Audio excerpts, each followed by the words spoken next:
Hello everyone. Let me start with a question. How many of you have ever signed an agreement or a contract? Whether it's for a job, an apartment lease, or even an online subscription, contracts are everywhere in our daily lives. But have you ever wondered what makes a contract valid and enforceable? Today we are going to discuss the 5 elements of a contract. Think of them as the building blocks that ensure a contract is legally binding. Contracts are more than just words on paper. They're promises with legal weight.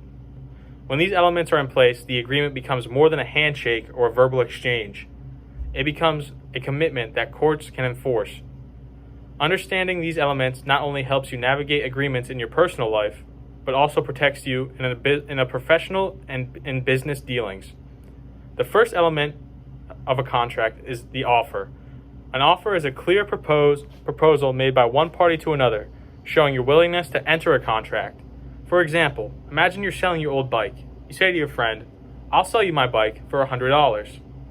That's an offer. It's specific, clear, and directed at a particular person. But remember, an offer must be communicated. If your friend doesn't know about the offer, it doesn't exist. Offers can have conditions attached. For example, you might say, "I'll sell you my bike for $100, but only if you pick it up by Friday." That adds a time frame, creating urgency. However, if you revoke the offer before your friend accepts, the offer is no longer valid. The process of offering is dynamic, and understanding how it works can make or break a potential contract. Next, we have acceptance.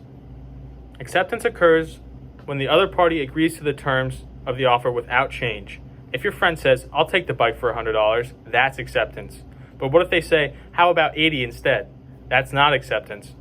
It's a counteroffer, which brings us back to square one. For a contract to form, the acceptance must match the offer exactly. Acceptance can happen in writing, verbally, or even through actions. For instance, if someone starts performing their part of the agreement, like handing over a payment, that's usually considered acceptance. However, silence typically does not count as acceptance unless it's specified in the contract. Next, we have the third element, which is consideration. This is the "what's in it for me" part of the contract. Each party must give something of value. In our bike example, your friend gives you $100, and you give them the bike.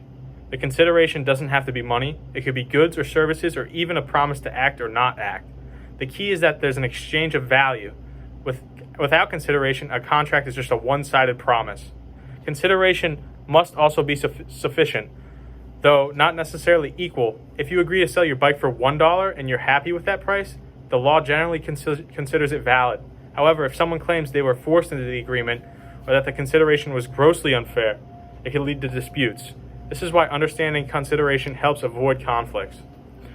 The fourth element is capacity. This means that the parties entering the contract must have a legal ability to do so.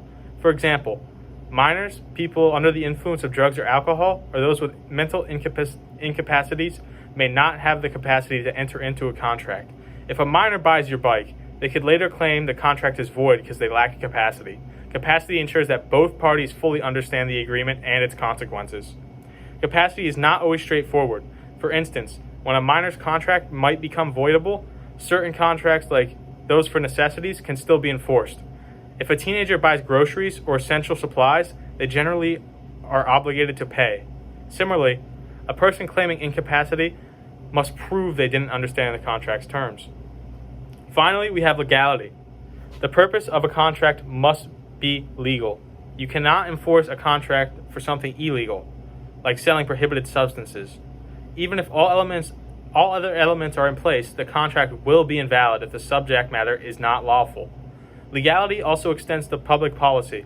For example, contracts that restrict someone's freedom unfairly or promote unethical behavior might be considered void. This ensures that contracts are not only valid, but are also aligned with social values and laws. So let's recap. For a contract to be valid, it must have an offer, acceptance, consideration, capacity, and legality.